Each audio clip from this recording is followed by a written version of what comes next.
बिस्मिल्लाहिर्रहमानिर्रहीम।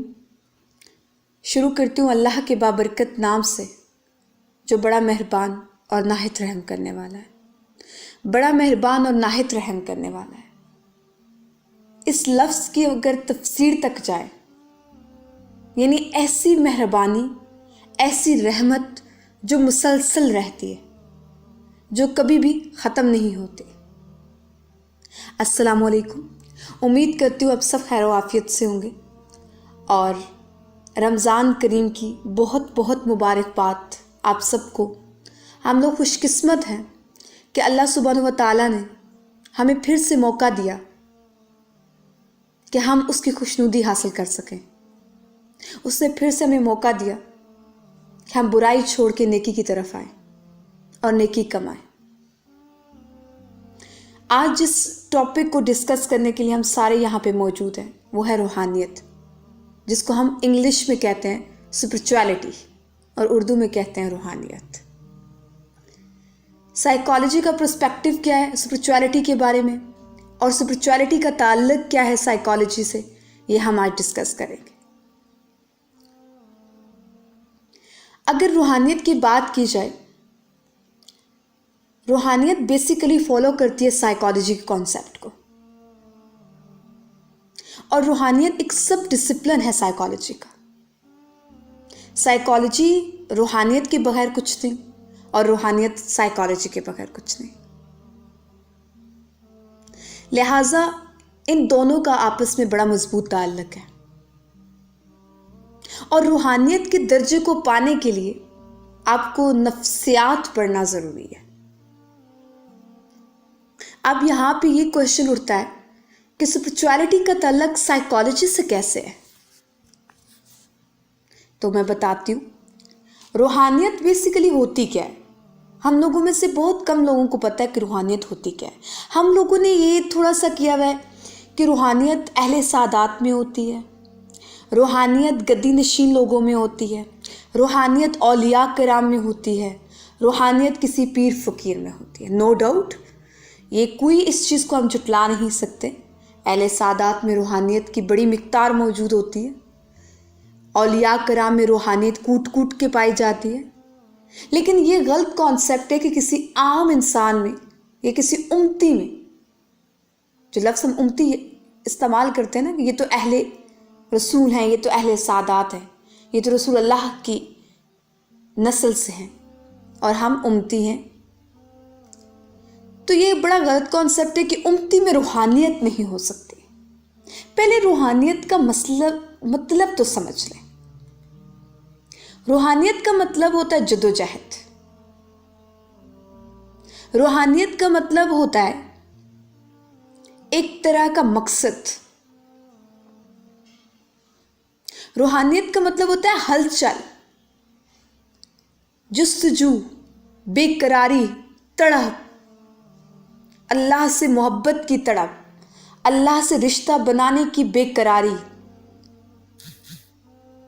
अल्लाह की मोहब्बत में डूब जाना, अल्लाह की रज़ा में अपनी रज़ा मिला देना। रूहानियत तो ये है। रूहानियत तो गौर व फिक्र है, जुस्तजू है, मुशाहिदा है, लगन है, मोहब्बत है, तड़प है, जज्बा है, और इन तमाम तर जज्बों का ताल्लुक अल्लाह सुब्हानहू व तआला की ज़ात से है। तो रूहानियत कोई भी पा सकता है, लेकिन रूहानियत पाने के लिए पहले गौर व फिक्र करना पड़ता है। अल्लाह सुब्हानहू व तआला ने कुरान मजीद में भी कहा है कि गौर व फिक्र करो, जुस्तजू करो। किस चीज़ पे गौर व फिक्र करें? अल्लाह की तख्लीकात पे। उसने जो चीज़ें तख्लीक की हैं उन पे गौर व फिक्र, उनके बारे में सोचना हमें अल्लाह के करीब कर देता है। और जब हम अल्लाह के करीब होते हैं, वो तड़प, वो मोहब्बत, वो तकवा, वो लगन, वो जज्बा, वो सारे के सारे जज्बात हमारे अल्लाह सुब्हानहू व तआला की ज़ात पर निछावर हो जाते हैं और फिर हमें रूहानियत की पहली मंजिल मिल जाती है। अब साइकोलॉजी के बारे में आते हैं। हम लोगों ने साइकोलॉजी की डेफिनेशन पढ़ी है the scientific study of the human mind and its function and also behavior. यानी साइकोलॉजी इंसानी दिमाग, किरदार और इंसानी बॉडी के जो फंक्शन हैं दिमाग के, उनकी इल्म को साइकोलॉजी कहते हैं। ठीक है, साइकोलॉजी में इंसान के दिमाग, बिहेवियर, पर्सनैलिटी, एटीट्यूड, इन तमाम चीज़ों की स्टडी को कहते हैं नफ्सियात। और रूहानियत कहते हैं गौर व फिक्र और जुस्तजू।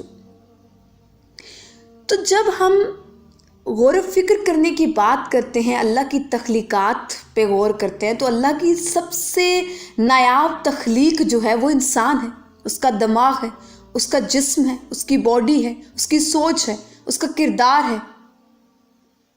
तो बात वहीं पे आ गई कि जब अल्लाह की तख्लीक यानी इंसान पे आप गौर व फिक्र करोगे, उसके बारे में आप जानोगे, उसकी इस तख्लीक के बारे में सोचोगे, जुस्तजू रखोगे, तो रूहानियत आएगी। तो इसी तरीके से साइकोलॉजी और रूहानियत का आपस में गहरा रिश्ता है।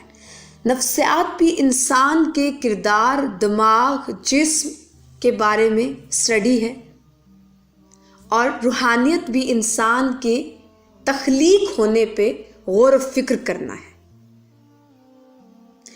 अब हम बात करते हैं कि रूहानियत हासिल कैसे कर सकते हैं। रूहानियत हासिल करने के लिए कुछ मरहल होते हैं, कुछ स्टेजेस होती हैं, उनको अबूर करके हर इंसान आम से ख़ास बन सकता है, वो अपने अंदर रूहानियत ला सकता है। मैं फिर बता रही हूँ, रूहानियत के लिए आपका एक आम इंसान होना ज़रूरी है ताकि आप आम से ख़ास बनो। आपकी कोई नस्ल, कोई अकीदा, कोई रंग, कोई कम्युनिकेशन, कोई लैंग्वेज, कुछ भी मैटर नहीं करता। रूहानियत हासिल करने के लिए आपका अल्लाह पे तवक्कल, भरोसा और यकीन, ये पहली स्टेज है रूहानियत की। कितना ट्रस्ट करते हो आप अल्लाह सुब्हानहू व तआला पे, कितना आपका तवक्कल है अल्लाह सुब्हानहू व तआला पे। तवक्कल की अगर बात करें ना, तो हज़रत इब्राहीम अलैहिस्सलाम जब नमरूद के दरबार में गए और अल्लाह सुब्हानहू व तआला की बढ़ाई बयान करना शुरू कर दी, नमरूद गुस्से में आ गया। उसने कहा कि आग जलाओ, और हज़रत इब्राहीम अलैहिस्सलाम को उस आग में डालना था। तो हज़रत जिब्राइल अलैहिस्सलाम हज़रत इब्राहीम अलैहिस्सलाम के पास आए और कहने लगे कि हम आपकी मदद कर सकते हैं, हम आपकी मदद करेंगे। तो हज़रत इब्राहीम मुस्कुरा के कहते हैं कि क्या मेरा अल्लाह देख रहे हैं ये सारे मंजर? तो हज़रत इब्राहीम ने कहा कि बेशक। तो कहते हैं कि आप बीच में से हट जाएं, ये मेरे अल्लाह का और मेरा मामला है। और वो आग में कूद पड़े, और इतनी मुस्कुराहट उनके चेहरे पे थी, इतना सुकून था उनके ऊपर तारी, कि लोग हैरान थे कि आग में जाते वक्त कौन इतना पुरसुकून हो सकता है। दर हकीकत वो पुरसुकून थे अपने तवक्कल के बेस पे, जो उनका अल्लाह पे तवक्कल था, और फिर अल्लाह ने भी तवक्कल साबित किया और आग को ऐसा कर दिया कि हज़रत इब्राहीम अलैहिस्सलाम जितना टाइम रहे आग उनका कुछ नहीं बिगाड़ सकी। सुभान अल्लाह, यह है तवक्कल। फिर हम बात करते हैं दूसरी स्टेज, दुआ और माफ़ कर देना। आप रूहानियत पा सकते हो अगर आप अल्लाह की मखलूक को माफ़ करने की हिम्मत रखो और माफ़ करके दुआ देने की हिम्मत रखो। इसकी मिसाल हमारे आखिरी नबी हज़रत मोहम्मद मुस्तफ़ा सल्लल्लाहु अलैहि वसल्लम, उन पे जान कुर्बान, उनकी ज़ात हमारे सामने एक बेहतरीन मिसाल सब्र की, माफ़ करने की, दरगुजर करके दुआ करने की। कुफ़ार कितना जुल्म करते थे आप सल्लल्लाहु अलैहि वसल्लम पे, अब आप सब्र से दरगुजर करके माफ़ करके उनके लिए हदायत की दुआ करते थे। या अल्लाह इनको हदायत दे, ये नहीं जानते मैं कौन हूँ। वो चाहते तो वो उनको बद्दुआ दे सकते थे, लेकिन नहीं, انہوں نے ہمیشہ ان کے لیے ان کے حق میں دعا کی. سبحان اللہ. یعنی پہلی جو سٹیج ہے روحانیت حاصل کرنے کی وہ ہے توکل اللہ پہ، یقین، بھروسہ کہ کچھ بھی ہو جائے، کوئی پرابلم آ جائے، کوئی مشکل آ جائے، کچھ بھی ہو جائے، مسکرا کے کہو میرا اللہ ہے نا، وہ سب کچھ ٹھیک کر دے گا، وہ میرے ساتھ ہے. اور سب سے طاقتور ذات اللہ سبحانہ و تعالیٰ کی ہے. اگر وہ ساتھ ہے تو پھر کسی اور کی کیا ضرورت. دوسری، درگزر کرنا، معاف کر دینا. جب آپ کسی کو معاف کر کے چل دیتے ہو نا اور اس کے حق میں دعا کرتے ہو تو آپ کے اندر ایک سکون آ جاتا ہے، اور اللہ سبحانہ و تعالیٰ کو آپ کی یہ ادا بڑی پسند آتی ہے. اور تیسری سٹیج روحانیت کی، احسان. احسان کرو. جو روحانیت کو بڑھاتا ہے وہ ہے احسان. یعنی حق سے زیادہ کسی کو دے دو. اگر آپ کی حق تلافی ہو رہی ہے، آپ کا حق مارا جا رہا ہے تو کوئی مسئلہ نہیں، اللہ پہ یقین رکھو، اللہ پہ توکل رکھو. اور دوسری سٹیج یعنی معاف کر دو، درگزر کر دو، دعا کرو اس کے حق میں. اور تیسری سٹیج آپ کے اندر آٹومیٹکلی آ جائے گی، احسان کرنا.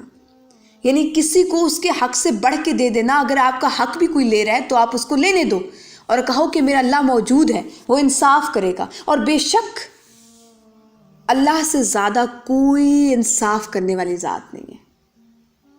وہ عدل کرنے والا ہے، انصاف کرنے والا ہے. اور اس کے بعد صلح کی امید اللہ سے رکھو. صلح اللہ سبحانہ و تعالیٰ دیتا ہے، انسان نہیں. کبھی کسی انسان سے اپنی اچھائی کا صلہ مت مانگو. اچھائی کا صلہ اللہ سبحانہ و تعالیٰ دیتا ہے. امید اللہ سے لگاؤ. وہ کہتے ہیں ایکسپیکٹیشنز انسان سے مت لگو، انسان تمہیں ہرٹ کرے گا، کبھی تمہاری امید پہ پورا نہیں اترے گا. یہی بات ہے، امید صرف اور صرف اللہ کی ذات پہ رکھنا ایک مسلمان کا کام ہے. انسان سے امید ہم رکھ ہی نہیں سکتے. انسان کبھی آپ کی امید کو پورا نہیں کرتا، وہ خود محتاج ہوتا ہے اللہ سبحانہ و تعالیٰ کا. تو اللہ سبحانہ و تعالیٰ سے امید رکھو، اس پر اپنی امیدیں قائم رکھو اور وہ امید پورا بھی کرتا ہے. یعنی اللہ پہ توکل، یقین اور بھروسہ رکھو. لوگوں کو معاف کر دینا، درگزر کرنا، ان کے حق میں دعا کیا کرو، احسان کرو. صلح کی امید اللہ سے رکھو، یعنی امید اللہ سے لگاؤ. یہ روحانیت کی سٹیجز ہیں، جو آپ کرو گے تو آپ کے اندر روحانیت آ جائے گی. اللہ کے ساتھ آپ کا رشتہ مضبوط ہو جائے گا.